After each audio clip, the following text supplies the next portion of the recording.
అక్క, ముందు వీడియోలో చెప్తానన్నావు కదక్క, ఉగ్రశ్రవుడు ఎక్కడుండేవాడు?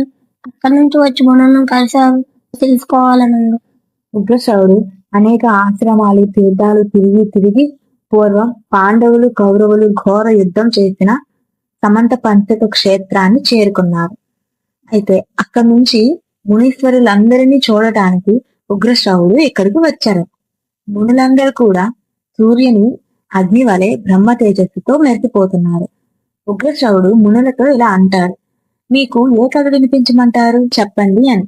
అప్పుడు ఋషులందరూ ఉగ్రశ్రవుడికి ఇలా అంటారు, కృష్ణద్వైపాయనుడు రచించినది, దేవతలు బ్రహ్మర్షులు కొనియాడినది, విచిత్రమైన పదాలతో పర్వాలతో కూడినది, సూక్ష్మమైన అర్ధ న్యాయములతో నిండినది, శాస్త్ర సమ్మతమైనది, కృష్ణద్వైపాయనుని ఆజ్ఞచే వైశంపాయనుడు జనమేజయ మహారాజునకు వినిపించినది, మాకు వినాలనుంది అని మునులందరూ అడుగుతారు.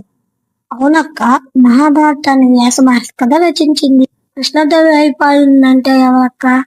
అంటే కృష్ణుడా? వ్యాసవ్యాసుని ఇంకో పేరే కృష్ణద్వైపాయనుడు. అయితే సత్యవతికి మరియు పరాశరుల కుమారుడే కృష్ణద్వైపాయనుడు. అసలు వీళ్ళకి ఎలా పుట్టారు? అది కూడా పెళ్లి కాకుండానే పుట్టారు మన వ్యాస మహర్షి. ఈ విషయం గురించి క్రమానుసారంగా తర్వాత తెలుసుకున్నాం. తన్విష్, నీకు బ్రహ్మ ఎలా వచ్చారు తెలుసా? తెలీదక్క, చెప్పవా? మీకెవరికైనా తెలిస్తే కామెంట్ చేసి పార్ట్ 3 కోసం వెయిట్ చేయండి. ఇలాంటి మరింత కంటెంట్ కావాలనుకుంటే మన పేజ్ ని ఫాలో చేసి లైక్ చేయండి.